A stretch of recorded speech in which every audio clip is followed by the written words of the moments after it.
To me, honestly, the word overlanding is meaningless. I think we get caught up in putting ourselves into silos so we can define what is us and what is them. So overlanding to me is just a word someone else came up with that we use to partially describe the adventures we pursue. I think you could just as easily say we pursue off-road adventure or full-wheeled exploration or simply car camping. I don't really care what it's called. But we use the term overlanding because that's the word that's most widely recognized for vehicle-based exploration. Overlanding to me, though, is essentially sightseeing. We want to go see something different, have a different kind of experience. And that's best provided for by using our Jeep and venturing out into the wilder parts of the world. Whatever the reason, overlanding gives you an opportunity to explore the world and learn from it. But what is overlanding? We are enthusiasts of overlanding and we want to share the humble knowledge we have built up on this matter. It is our hope by doing so that we can help you explore the world and learn from it. What is overlanding to us? And more importantly, what is it to you?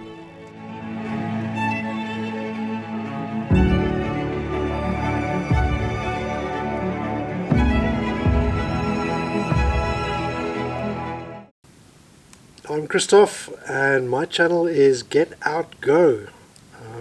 It's about Southern Africa overlanding and camping, and more specifically getting out there and finding remote bush camps that are really nice. My name is Monique and I run the channel Overland Lady. On my channel I post mostly solo remote travel with my Land Cruiser. I do have some exciting new builds coming, so if you would like to follow along, feel free to give it a sub. My name is Will, and I have a YouTube channel called Venture to Roam, where we go on epic adventures, we do rig modifications and installs, gear reviews, and then we do some creative content where we just celebrate the overlanding lifestyle. I'm based out of Idaho in the United States, in the lower 48 states, which is a place that is super remote, super wild. We have a lot of public land and not a lot of people. So we tend to venture out to those wilder places. If that's something that you're interested in, I'd love for you to come check out our channel. If you like the videos that you see there, we'd love to have you as a subscriber. I started overlanding long before it was called overlanding. It was just called camping. I started with my parents from a young age, and that was before the days of all this cool gear and rooftop tents. It was ground tents in the middle of nowhere usually, and I think that's really where my love for overlanding started. So Chris, who's my best buddy, drugged me out. And I think I made like every noob mistake in the book, including slicing my finger open and having to go to the emergency room to get stitches. But I caught the bug. I caught that feeling, that connection that only happens when you're out there. And so Kate, who's probably the best partner a guy like me could hope for, decided to try it out with me. And to our great amazement, she had the same feeling. And we've been chasing that feeling, I guess, ever since. So how I started it, honestly, I fell into it. A couple of years ago, when I left my corporate job, that didn't make me happy. I went to Australia, sort of did a young people thing where they didn't know what they want to do with their life. They have the opportunity to go through working holiday visa to live in another country with the opportunity of working to earn some money to support their travel. So I did that, traveled Australia for a whole year. I bought my Land Cruiser in Sydney after I landed there and sort of just fell in love. Once you're in Australia, it's pretty difficult to not get a little bit of camping in you. And once you're in the outback, the culture, the lifestyle sucked me right in, and I just never wanted to stop. And it was only after coming back when COVID broke out and the idea of overlanding or car camping started to bloom in North America That's when I realized, when I look into the definition, oh, I guess that's considered overlanding. You're going to places that obviously have a different culture than your hometown, and you're living on the road, living off of a self-sufficient vehicle. And it's not about gear. At that time, I didn't have dual battery set up. I didn't have a fridge. I didn't have electrical. I didn't have a lot of things. That just goes to say it is the journey, it is the places that you've been to that matters the most. How does it feel when I'm out here? When I'm out here, I truly feel alive. I used to be a corporate exec for about 20 odd years, and thankfully at some point I realized I was living somebody else's dream. At this point I completely changed my life, and the biggest factor of that was overlanding. It was to get out there, and that's how I started my YouTube channel as well. Okay, so so when we're out here, like right now, it's raining, and all I can tell you is you feel more alive. It's a primal feeling that's based on survival and thriving, I think. Everything feels different. And I don't mean that in like the poetic sense. I mean it feels different. Like the air feels different. You hear things differently. You see things differently. It's a totally different way of being in the world. You notice when the sun goes down, that gust of wind that happens when the air temperature changes because the sun's no longer there. You look at the clouds in a different way because you're wondering if you're going to get rained on, like right now we're getting rained on. You know, it's just, you just feel differently. And then when you come back to the on-grid world, I think you take a little bit of that with you. And that's pretty cool. Being out there makes me feel free. I guess that's sort of the reason why after coming back from Australia, I kept doing it. Not only it makes me feel free, but most importantly, especially on those solo trips, it makes me feel capable. That I can actually take the steering wheel, both physically and literally, the steering wheel of my life, and control where I wanted to go, get to where I plan to go, or if I can't get there, I still have the option to change path and do something that's better for the day. It's almost spiritual in a way that, you know, the reason that I left corporate was because that I felt I wasn't in control of my life. I wasn't living my life. I was living off a script that others say, this should be it. Whereas being out there now, everything is on my own. I plan my own route. I execute my own trip. I faced all the difficulty and deal with the problems myself with my own hand. And I get to share the stories afterwards and hopefully encouraging more people. A lot of times when you want to visit a place, you know, you'll do some research, you look online, and you'll find this sort of 3 arbitrary pictures, and those usually look great. And a lot of times, especially remote locations, there's no information about it. So I started a channel focusing on bush camps in southern Africa, really finding these locations and then reviewing them. This later sort of evolved into trip videos as well, and just sharing my general experience. So I've always been a creative person, and when we started going out, I wanted to try to capture that feeling, that soul of a trip. And I don't have any formal training in video production or filmmaking or any of that stuff, but I wanted to try, so I just started experimenting. And YouTube is a place that inspired me, and it's a place where I learned a lot initially, and so it seemed like a natural platform to try these experiments.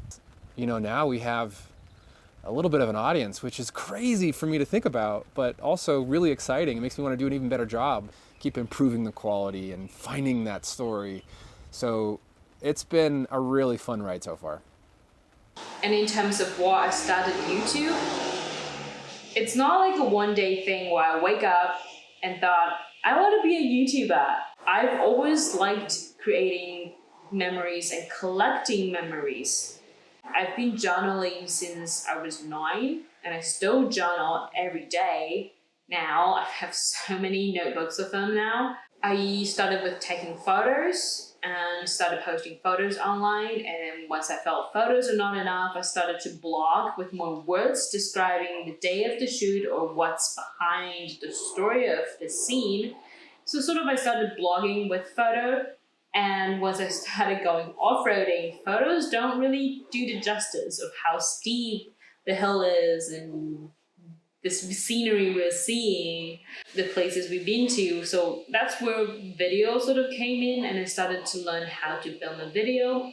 And at first, especially while in Australia, most of my videos was just to show my parents, show my family back in Canada, these are the things that I've been doing, and I guess in a way to tell them I am living fine by myself out there. I get sort of a mixed reaction to what I do. A lot of people thought I was completely nuts, leaving a very stable, job. And fair enough, the money was good, but like I mentioned, it's just at the end of the day, it wasn't me, and this really gave me the opportunity to explore Southern Africa, and like I mentioned before, to really get to know myself as well. I think, for the most part, our friends and family want to join us. I think it's cool. I'm sure there's people out there who think that we're out of our minds, and that's very understandable. But I've had occasions where friends have flown into Boise to ride along with me in my Jeep and go on an adventure, and that adventure changed them too. And now they're going out and they're seeing that there's another world out there. So we've had a lot of support and a little fear. We make sure we stay in contact and keep everyone updated where we are through our GPS communication devices. But for the most part, it's been a lot of fun. It's been a new way to hang out with friends and a new way to have experiences with family. At first, obviously, especially going out alone, my parents were quite concerned. As a daughter, going out alone, you are putting a lot of stress on your parents, I will say that. And trying to be more responsible for people that care about you is, I guess, my tips for people that wanted to do this. I am not just, hey, bye, I'm off, I'm having fun, you can worry about whatever you want to worry, it has nothing to do with me. No, I'm not saying that. I'm still being responsible for people that care about me. This is where satellite communication comes in handy, and make sure that you assure them that you have the quality and you have the skills of handling yourself out there. Just turn it on and tell the parents I'm still alive. The number one thing I've learned outside of just technical education on recovery and vehicle maintenance and camping and survival and all that stuff is really that I get to own my own experience. It's mine, and I can choose to share it, which we do often, but it doesn't belong to YouTube. It doesn't belong to the comment section. It doesn't belong to what other people are putting up on Facebook and Instagram. It's my experience. It's mine. I get to own it. And I don't care how they define what overlanding is or car camping or whatever. That's meaningless to me. It's my experience and it's amazing, and I get to own it. So that's my biggest takeaway so far. And throughout this, even though most of my trips are solo, just one huge lesson I learned is the value of people. People around you, people that care about you, don't ever take it for granted. Especially when I was on a solo trip. The people that care about me and then asking me, getting my updates, or even giving me suggestions of what to see around there. The real MVPs cares about you when you're not around them physically. And the people that lend you a helping hand on the road while you're in trouble, or even when you're not in trouble, just checking in. I am so grateful for all of those. The number one piece of advice I can give new overlanders is to keep it simple. You don't need all of this gear to get out there. Sure, you want to be safe. You want to drive within your vehicle's capabilities and within your experience level, but not having a snorkel shouldn't stop you from going to Namibia. I've actually heard this before. It's not about the gear. As you progress, you'll build the gear as you need it, and you can find what works and what doesn't.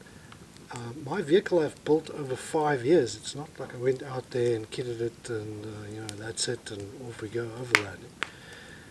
It's really about starting small. Start with smaller trips, maybe more sort of civilized camp spots close to home, and then venture out further and further. And as you do this, you'll find what's the actual gear you need to be comfortable, to be safe. But it's really not about the gear. It's about taking your vehicle and finding great locations and the journey to those great locations as well. If someone wanted to try this for the first time right now, I would say start small. So get some safety stuff. So if you're going to go off grid, which you don't have to, but if you're going to go off grid, make sure that you have some kind of a GPS communication device. Make sure you have a good first aid kit. We use ours all the time. And then go someplace easy first. So the first place Kate and I went to was a state park that was like 45 minutes away from our front door. So we could bug out in the middle of the night if things went wrong. And by the way, we've done that before. And then see if you like it. And then maybe venture a little bit farther out. Maybe try to disperse the campground. See if you like that. And then start learning about what you want out of this experience. And if it's really remote places, well then that's when I think you really lean in and you start learning a lot. You start studying what the maps are, where you can go, where you can't go, what's public land, what's state land, what's private land, all the different rules for dispersed camping, and then learn about the land that you're on, learn about the wildlife there, the plants and trees, learn what to do if you have encounters with wildlife. You know, all those things that you don't know about that might scare you a little bit. That's where I think you lean in and you educate yourself. So when you're out there and you experience something, you have a good base of knowledge in which to choose how to react or choose how to behave. So yeah, being out there, especially solo, I would say there are certain skills that you do need to gain to be able to, I guess, make it happen. From the very beginning, when I went to Australia, it was basically zero, except some, I guess, off-roading experience from back when I had a Jeep in Canada. But really, in terms of trip planning, navigation, especially recovery, very lacking. You sort of gain it with time. In Australia, the good thing is they have a lot of guidebooks that tells you certain tracks that you can go and then what's around it that you can see, some highlighted spots that you can go check out. So it was sort of a soft, smooth start for me to get into finding route and planning trips. And then the more remote trip I've gone on, the farther I've been, the more time I spend on road, those experiences sort of just came all together. What do you need to overland in Africa? I think to overland or self-drive in Africa, there are a few things to consider. Logistics probably being the prime one. There's a lot of times it's long distances between fuel stops. If you cross the central Kalahari, for instance, you need at least 1,200 kilometers worth of fuel. Also, the time it takes to travel those distances, 120 kilometers might take you a whole day to do. Then, as opposed to what a lot of people believe, it is not this war zone, crime-ridden place. You have to be aware of your surroundings, especially in towns. That's the reality of it. But like I mentioned, it's not a war zone, right? Okay, if you're thinking about coming out to Idaho, you should know that Idaho is made up of the land that no one else wanted. It was settled by fur trappers and traders and gold miners, And it's a place that has a lot of space and not a lot of people. And so you have to embrace that pioneer spirit, that lone wolf kind of culture that's here. And then know that you're kind of on your own out here. It's a place where you can really, really get lost. And there is everything from deserts to forested mountains to rocky mountains, rivers, lakes. There's enough stuff to keep you busy your whole life, and there's enough places to get lost that you might never come back. And that's why we love it so much. Currently, and in the past few bit of time, because of COVID, we've been just stuck in BC and exploring what's around in this area. So if you ever want to come in BC, my suggestion is come in the fall. BC is so big. Try to go northern BC or Caribou area, so like the middle BC. There's so much history originated from gold mining, and the color is just so pretty in the fall. Maybe since you're here in the fall and up north, might as well just go into Yukon, go into Alaska, check out the Arctic before they get super, super cold and snowy. We overland because it presents us with beautiful problems. When you're out in the middle of nowhere, there are problems that you have to solve. Eating, sleeping, shelter, safety, communications. These are all things that we take for granted in the comfort and safety of our four walls at home, inside our social circles and society. But when you're 80 miles from another human, making dinner's a problem because you only have what you brought with you. Sleeping's a problem because you're at the mercy of Mother Nature. Safety's a problem because you have to handle everything on your own, and there's no way to tell what's going to happen when you're out there. And communications are a problem because you're literally disconnected. There's no way to connect to the outside world. So I think what happens to us when we're out is that these problems, which are all solvable with the right approach and gear, they take up all of our focus and coordination. So it forces our minds to be in the present. And that, combined with seeking out beautiful locations in our world, creates this connection to the present, this connection to the natural world that I think fundamentally changes how we exist. And that is what drives us to keep going out. In terms of overlanding, the definition of overlanding, I would like to trace back to Overland Journal that pinned the definition of overlanding. Please allow me to read it to you. Overlanding describes self-reliant adventure travel to remote destinations where the journey is the primary goal, typically but not exclusively accommodated by mechanized off-highway capable transport, from bicycles to trucks, where the principal form of lodging is camping, often lasting for extended lengths of time, months to years, and often spanning international boundaries. While expedition is defined as a journey with a purpose, overlanding sees the journey as the purpose. So what is overlanding? Overlanding is vehicle-dependent adventure travel, yeah? More than that though, for me personally, it's about exploring these remote places. It's about connecting with nature, and I think the most important one, it's about connecting to yourself. A lot of times overlanding will put you out of your comfort zone, and this is usually where you grow. So it's all of these things together. It's being out here, it's getting here, but it's also understanding myself in this space.